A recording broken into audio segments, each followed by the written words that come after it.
Genèse 2 dans la version Louis II. Ainsi furent achevés les cieux et la terre, et toute leur armée. Dieu eut achevé au 7e jour son œuvre qu'il avait faite, et il se reposa le 7e jour de toute son œuvre qu'il avait faite. Dieu bénit le 7e jour, et il le sanctifia, parce qu'en ce jour il se reposa de toute son œuvre qu'il avait créée et faite. Voici les origines des cieux et de la terre, quand ils furent créés. Lorsque l'Éternel Dieu fit la terre et les cieux. Il n'y avait encore aucun arbre des champs sur la terre, et aucune herbe des champs ne croissait encore, car l'Éternel Dieu n'avait pas fait pleuvoir sur la terre, et il n'y avait point d'homme pour cultiver le sol. Mais un brouillard monta de la terre, et arrosa toute la surface du sol. L'Éternel Dieu forma l'homme de la poussière de la terre, il souffla dans ses narines un souffle de vie, et l'homme devint un être vivant. L'Éternel Dieu planta un jardin en Éden, du côté de l'Orient, et il y plaça l'homme qu'il avait formé. L'Éternel Dieu fit pousser du sol tous les arbres qui sont agréables à voir et bons à manger.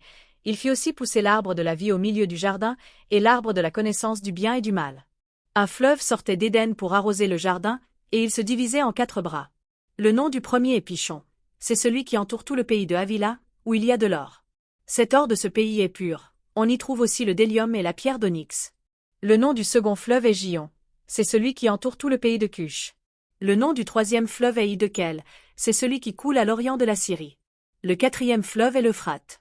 L'Éternel Dieu prit l'homme et le plaça dans le jardin d'Éden pour le cultiver et pour le garder. Et l'Éternel Dieu donna cet ordre à l'homme, tu pourras manger de tous les arbres du jardin. Mais de l'arbre de la connaissance du bien et du mal, tu ne mangeras pas, car le jour où tu en mangeras, tu mourras. L'Éternel Dieu dit, il n'est pas bon que l'homme soit seul, je lui ferai une aide comparable à lui. L'Éternel Dieu forma donc de la terre tous les animaux des champs et tous les oiseaux du ciel, et il les amena à l'homme, pour voir comment il les nommerait. Et tout ce que l'homme appela un vivant, c'était son nom. Et l'homme donna des noms à tous les bétails, aux oiseaux du ciel et à tous les animaux des champs. Mais pour l'homme, il ne trouva pas d'aide qui fût comparable à lui. Alors l'Éternel Dieu fit tomber un profond sommeil sur l'homme, qui s'endormit, il prit une de ses côtes, et ferma la chair à sa place. L'Éternel Dieu fit une femme de la côte qu'il avait prise de l'homme, et il l'amena vers l'homme. Et l'homme dit, voici cette fois celle qui est os de mes os et chair de ma chair. On l'appellera femme, parce qu'elle a été prise de l'homme. C'est pourquoi l'homme quittera son père et sa mère, et s'attachera à sa femme, et ils deviendront une seule chair. L'homme et sa femme étaient tous deux nus, ils n'en avaient point honte.